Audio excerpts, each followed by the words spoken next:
अस्सलाम वालेकुम दोस्तों। 27 फरवरी 2024 लाहौर के एक मसरूफ़ शहर में मियाँ और बीवी शॉपिंग के लिए जाते हैं।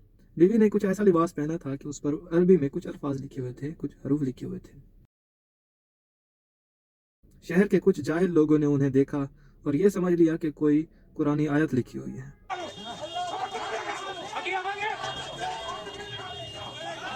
ये वो लोग थे जो ना ही नमाज पढ़ते हैं और ना ही कुरान पाक पढ़ते हैं, फिर भी जब कोई ऐसा काम देखते हैं, कोई ऐसा अमल देखते हैं तो इनसे रहा नहीं जाता। लाहौर के कुछ जाहिल लोगों ने इन्हें देखा और इन्हें कहा कि आप कपड़े चेंज कर लें या कोई और लिबास पहन लें। जब हरूफ लोगों ने देखे तो उन्होंने कहा कि आप ये कुर्ता उतार दें और एक कंफ्यूजन क्रिएट हो गई कि कहीं गुस्ताखी हो गई। लड़की ने इनसे माफ़ी भी मांगी। उसने ये कपड़ा अरबी डिज़ाइन समझकर ले लिया था। अस्सलाम वालेकुम। मैं इचरा बाजार गई और मैंने ये जो कुर्ता पहना था ये मैंने डिज़ाइन समझ के लिया है। मुझे नहीं पता था उस पर कुछ इस तरह का लिखा है जिससे लोग ये समझेंगे कि ये शायद कोई अरबी लिखी है, और मेरी ऐसी कोई नियत नहीं थी और ये जो भी हुआ इल्मी में हुआ, लेकिन मैं फिर भी माफ़ी मांगती हूँ।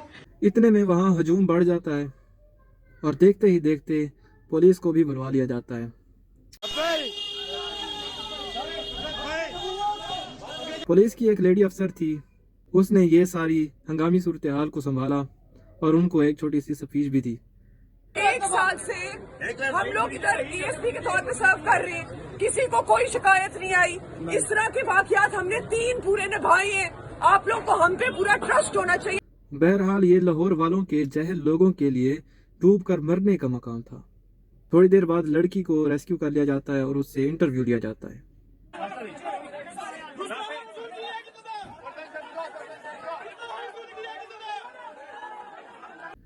बहरहाल अब ये बात साबित हो चुकी थी कि लड़की बेगुनाह थी, बेकसूर थी। उसने ये सूट अरेबिक डिज़ाइन समझ कर लिया था, ना कि ये समझकर कि इस पर कुरानी आयत लिखी हुई है। और अभी उससे किसी ने ये नहीं पूछा कि तुमने जो लिबास पहना है उस पर लिखा क्या हुआ है। बाहर मॉब जो खड़ा था उसने ये नहीं देखा कि जी लिखा क्या हुआ है, पहले हमें ये तो बता दें, उसकी ट्रांसलेशन कर दें। उधर इतनी कंफ्यूजन क्रिएट हो गई थी। लाहौर की लेडी अफसर को दाद देनी पड़ेगी कि उसने निहायत ही अक्लमंदी से इस सूरत हाल को संभाला। पाकिस्तान को ऐसी अफसरान की ज़रूरत है। तो दोस्तों, इस वीडियो का मकसद सिर्फ आपको आगाही देनी थी कि मुल्क में क्या क्या हो रहा है और कौन कौन सी जाहिलाना रस्में और जाहिलाना तौर तरीके हो रहे हैं। एक छोटी सी कंफ्यूजन की वजह से लड़की की जान भी जा सकती थी। कोई ऐसा इंडिविजुअल आपको नजर आ जाए जो शरारती है, जो कि हमने यहाँ आइडेंटिफाई कर लिया था, एंड फॉर्चुनेटली उसने अपनी गन नहीं चलाई। उसके होल्स्टर के अंदर एक लोडेड पिस्टल था जिससे वो कह रहा था कि मैंने इस खातून को मार देना है। तो दोस्तों, आज की वीडियो का यहीं पर इख्तिताम करते हैं। मिलते हैं अगली वीडियो में, तब तक के लिए अल्लाह हाफिज़।